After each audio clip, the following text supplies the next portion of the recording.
Assalamualaikum warahmatullahi wabarakatuh. Bagaimana kabar kalian anak-anak hari ini? Semoga kalian selalu dalam keadaan sehat walafiat dan tetap semangat dalam belajar meskipun belajar dari rumah. Bertemu lagi dengan Bapak di kelas 4 pada mata pelajaran tema 7, Indahnya Keragaman di Negeriku. Baiklah anak-anak, sebelum kita memulai pelajaran kita pada hari ini, silakan kalian persiapkan dulu buku tema 7 kalian serta alat tulisnya. Kalau sudah kalian siapkan, mari sama-sama kita mulai pelajaran kita hari ini dengan membaca basmalah. Bismillahirrahmanirrahim. Ayo kita mulai pelajaran kita pada hari ini.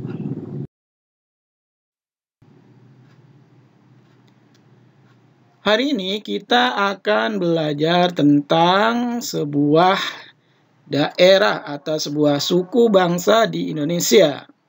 Nah, apa kalian tahu ini peta dari suku bangsa atau provinsi mana?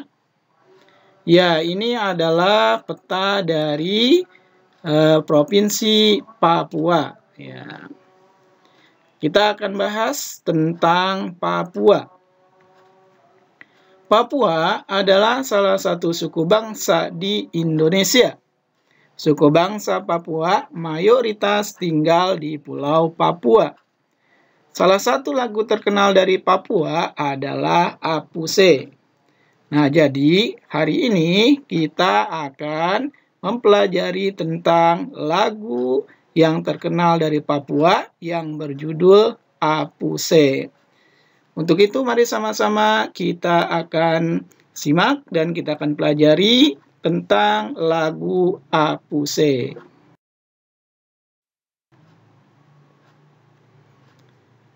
Silakan kalian buka pada buku tema 7 kalian di halaman 13. Sudah dibuka? Baik, kalau sudah dibuka, di situ ada lagu yang berjudul Apuse yang berasal dari daerah Papua. Ada yang sudah bisa menyanyikan lagu Apuse? Baik, mari sama-sama kita coba nyanyikan lagu Apuse yang berasal dari Papua. Mari sama-sama kita nyanyikan. 1, 2, 3. Apuse kokondao ya rabe serendareri uflenso bani nema baki fase arapabie aswara kwar arafabie aswara kwar. Nah, kurang lebih seperti itu lagu yang berjudul Apuse. Lagu Apuse ini adalah lagu yang sangat terkenal di daerah Papua. Nah, setiap lagu pasti akan memiliki cerita atau kisah dari sebuah lagu tersebut. Nah, kira-kira lagu Apuse ini menceritakan tentang apa ya? Baik, mari kita coba simak tentang apa lagu Apuse ini berkisah. Lirik lagu Apuse menceritakan kisah perpisahan seseorang dengan kakek dan neneknya. Si cucu ini akan merantau ke negeri seberang. Inilah kisah atau cerita yang ada pada lirik lagu Apuse, yaitu di mana seorang yang akan berpisah dengan kakek dan neneknya, yaitu seorang cucu yang akan pergi merantau ke negeri seberang.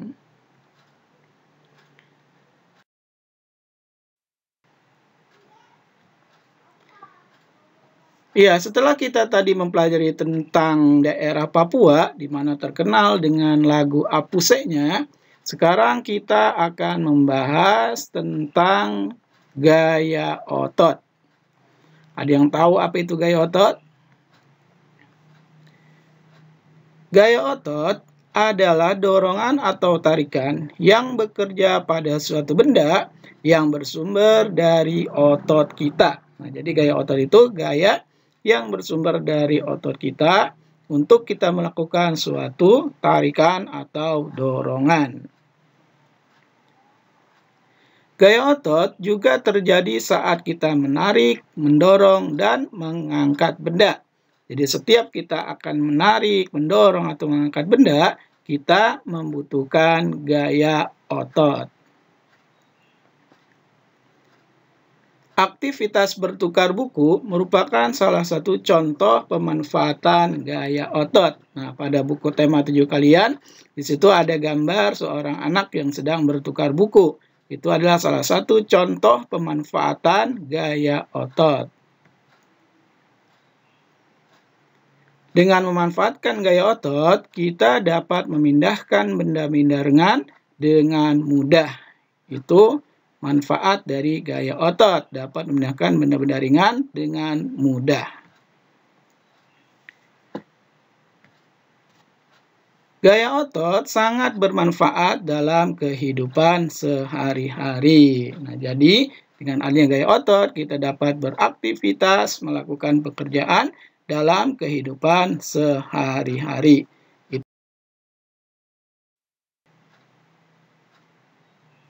Selanjutnya, pengaruh gaya otot. Apa sih pengaruh gaya otot? Baik, kita akan coba jelaskan. 1. Memberikan percepatan pada benda diam. Contoh, bola yang diam saat ditendang dengan gaya otot akan melesat dengan cepat karena ada kekuatan gaya yang diberikan. Jadi ketika ada bola yang diam, kemudian ditendang, tentunya ketika kita menendang, kita akan mengeluarkan gaya otot. Maka bola tersebut akan melesat dengan cepat karena tendangan kita mengeluarkan kekuatan gaya. Selanjutnya yang kedua, mengubah kecepatan benda. Contoh, bola yang ditendang memiliki kecepatan yang terlalu pelan, kemudian ditendang kembali dengan kekuatan gaya yang besar, maka kecepatan bola menjadi bertambah. Nah, itu gaya otot. Jadi yang tadinya bola ditendang dengan tenaga yang pelan, kemudian ditendang lagi dengan tenaga yang kuat, maka kecepatan bola akan bertambah. Jadi mengubah yang tadinya kecepatannya rendah, kemudian menjadi cepat. Itu yang disebut dengan mengubah kecepatan benda. Selanjutnya yang ketiga, menghentikan percepatan benda. Contoh, bola yang ditendang lalu ditangkap oleh kiper. Nah, jadi ketika bola ditendang dengan kecepatan yang sangat cepat, kemudian tiba-tiba ditangkap oleh kiper, maka benda tersebut akan berhenti bergerak. Jadi kecepatan bendanya akan terhenti karena ditangkap oleh kiper. Selanjutnya yang keempat, mengubah arah gerak benda. Contoh, bola yang dilemparkan oleh kiper ke tengah lapangan, kemudian disundul dengan kepala oleh lawan, menyebabkan arah bola tersebut berbalik kembali ke kiper. Jadi ketika kiper melempar bola ke tengah, tiba-tiba bola tersebut disundul oleh pemain lawan sehingga bola tersebut arahnya berbalik lagi kembali ke kiper. Itu mengubah arah gerak benda. Selanjutnya yang kelima, mengubah bentuk benda. Contoh, merobek dan meremas kertas. Jadi kertas yang tadinya bentuknya lembaran ketika dirobek akan berupa helai-helaian atau diremas akan berbentuk lingkaran. Kemudian membuat patung dari tanah liat. Yang tadinya tanah berbentuk gumpalan kemudian dibentuk menjadi patung karena adanya gaya otot oleh tangan. Selanjutnya menghancurkan barang. Ya, menghancurkan barang misalnya menghancurkan benda-benda itu menggunakan gaya otot. Itulah pengaruh gaya otot yang kita bahas pada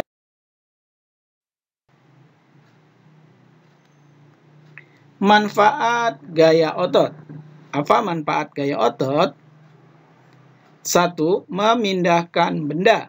Contoh, mengangkat tas, mendorong meja, mengangkat gelas, menarik gerobak, dan sebagainya. Itu manfaat gaya otot. Selanjutnya, melakukan suatu pekerjaan. Contoh, memotong buah, menulis, berjalan, dan sebagainya. Ini pekerjaan yang dilakukan dengan memanfaatkan gaya otot. Yang ketiga, menggerakkan benda. Contoh, mengayuh sepeda. Tentunya untuk menggerakkan sepeda harus dikayuh atau digoes. Nah, untuk menggoes atau mengayuh sepeda itu, kita memanfaatkan gaya otot. Itulah manfaat gaya otot dalam kehidupan sehari-hari. Selanjutnya, setelah kalian mempelajari dan menyimak video pembelajaran dari awal, dari mulai suku bangsa Papua sampai dengan pembahasan gaya otot, kalian harus mengingat dan juga memahami materi-materi yang telah tadi kalian tonton dan kalian simak. Untuk itu, tugas kalian hari ini adalah silakan kalian buka buku tema kalian halaman 17. Di situ ada tabel tentang pemanfaatan gaya otot. Nomor 1 sebagai contoh manfaat. Manfaat gaya otot adalah memindahkan benda. Contoh kegiatannya yaitu sapi menarik pedati. Itu adalah pemanfaatan gaya otot. Nah, silakan kalian lengkapi untuk nomor 2, 3, 4, dan 5. Silakan kalian cari yang telah tadi kalian pelajari pada pembelajaran kita, yaitu tentang manfaat dan pengaruh gaya otot. Jadi nomor 2, apa manfaat gaya otot? Contoh kegiatannya apa? Nomor 3, apa manfaatnya? Contohnya apa? Nomor 4, manfaatnya apa? Contohnya apa? Dan nomor 5, manfaatnya apa? Contohnya apa? Nah, bolehkah kita umpamanya manfaat gaya otot ini ada 2? Boleh ya, tapi contoh kegiatannya itu berbeda. Misalnya nomor 1 memindahkan benda, sapi menarik pedati. Nah, apakah boleh yang paling nomor 2 memindahkan benda lagi?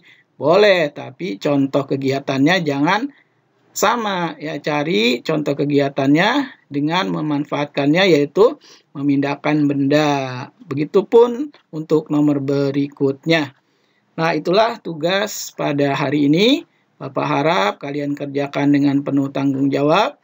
Jangan menunda-nunda pekerjaan atau tugas selagi kita masih mempunyai kesempatan.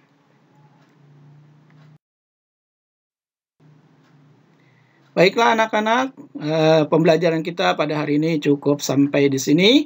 Bapak ucapkan selamat belajar dan tetap semangat. Terima kasih. Assalamualaikum warahmatullahi wabarakatuh.